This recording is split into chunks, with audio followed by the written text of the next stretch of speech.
天上的直升飞机和地上成群结队的警车，他们的目标是一辆狂奔的汽车。开车的是个男人，他的旁边坐了个男孩。这个男人是在劫持人质，还是另有隐情？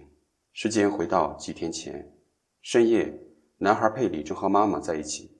这是万圣节之夜，外面有两个陌生的男人冲入，其中一个暴躁男想要强暴佩里的妈妈，被另一个打开。此人叫布奇，他让男孩用枪教训刚才对自己妈妈施暴的男人。这时候，邻居老头拿枪冲了进来，两个男人拉着男孩上车逃窜。警长征用了一辆房车，用于追捕逃犯。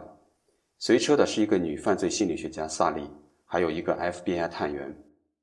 暴躁男一路疯狂，胡乱开枪，最终被布奇制服。布奇去便利店的时候，让佩里用枪对着暴躁男，结果枪被抢走，佩里逃到了地里，而暴躁男持枪尾随了过去。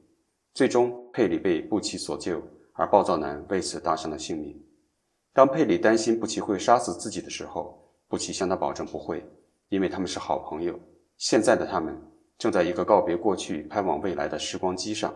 从小没有父爱的佩里似乎从眼前这个男人身上感受到了什么。布奇喜欢福特车，这源自于他的父亲，可见父亲对一个人的影响多么巨大。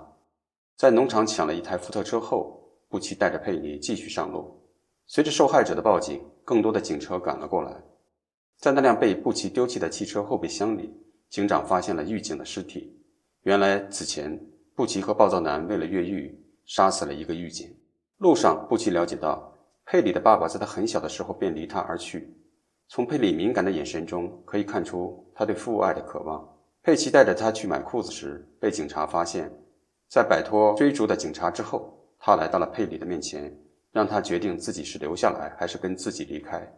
佩里毫不犹豫爬进了布奇的车里。路上，布奇发现佩里偷了店里的东西，他没有责难佩里，而是安慰他，以后有钱了可以把钱还上。为了逃脱追捕，他们藏在一处废弃的小屋后，躲过一大堆追逐的警察后继续逃窜，正好被警长的房车发现，紧紧跟随。在房车内，心理学家萨里向我们展示了布奇的人生。在妓院里长大，父亲在他童年的时期即离家出走。8岁的他开枪杀死一人，只为了保护母亲。在母亲自杀后，他偷过一辆福特车，并在感化院度过了他的青春时光。此后，他便开始了犯罪生涯。萨利认为，现在布奇逃亡的地点一定与他的人生经历和心理有着深刻的联系。在警长与布奇的追逐中，房车脱钩，扎入树林，警长他们只好等待救援。而逃离了追逐的布奇也透露出了自己的方向，他要循着一个明信片上的地址去寻找自己的父亲。此时的佩里开始对布奇有了感情，他拉着布奇的手到附近的人家要吃的。佩里收获了大量的食物和金钱，这主要归功于布奇手里的枪。当发现前方的路口有警察的关卡时，布奇便谎称车子刹车坏了，搭上了一家4口人的顺风车，顺利通关。路上，那家的母亲对女儿的训斥让布奇突然面带痛苦，举枪威逼，将那一家人赶下了车。路上，布奇吐露心声，他说，这个妈妈不应该这样对待孩子，而那个顾家的父亲是值得称赞的，一个好男人就该这样。佩里对他的感情更加亲近了。他对布奇说，自己从来没去过游乐场，没过过圣诞节，没吃过棉花糖，也没坐过过山车。布奇于是便将佩里固定在车顶上，让他体验了过山车的滋味。晚上在农田里休息时，佩里想家了，布奇答应一定送他回去，并让他写下他想做而妈妈禁止做的事情。布奇表示自己可以帮他实现所有的愿望。与此同时，警长和萨里在黑夜中等待救援。警长回忆起当年承办布奇盗车案时的情形。布奇的父亲也是个小偷，警长为了让布奇摆脱父母，将他送进了感化院，没想到最后仍没能改变布奇的命运。在农田里，一个农民突然出现，邀请布奇和佩里到自己家休息。在佩里的要求下，布奇同意了。第二天，他们还享受了丰富的早餐。佩里和农民的小孙子很投缘。就在一切非常和谐之时，农民听到了收音机里追捕逃犯的消息。布奇发现，忙带着佩里离开。农民的小孙子恋恋不舍，被农民抓住打了一顿。布奇忍无可忍，举枪要求他向孩子道歉，然后放下枪，将农民夫妇和他们的孙子用胶带封住了嘴。回头看时，枪已在佩里手里。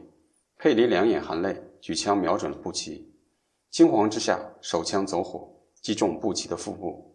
佩里哭着跑开，丢掉了手枪，拔了汽车钥匙，逃向了草丛中，然后爬到了一棵高大的树上。受伤的布奇艰难地来到那棵树下。经过了这一段路程，布奇和佩里在对方的心目中都成了特殊的人，并且不可替代。在树下，布奇有气无力地读着父亲寄来的明信片，心中充满了温暖。如果能和佩里一起去见自己的父亲，那该有多好。可惜这永远无法实现了。陷入昏迷的布奇倒下了，佩里见状从树上下来，想要救他，但无济于事。此时警察们围了上来，警长让布奇放下武器，举手投降。FBI 探员也瞄准了布奇。佩里的妈妈赶到了，布奇让佩里回到妈妈身边，自己则爬向父亲家所在的方向。不知为什么，佩里反身跑回到了布奇身边，抱住了奄奄一息的布奇。在他的说服下，布奇决定跟着佩里去向警察自首。全身无力的布奇瘫倒在了地上。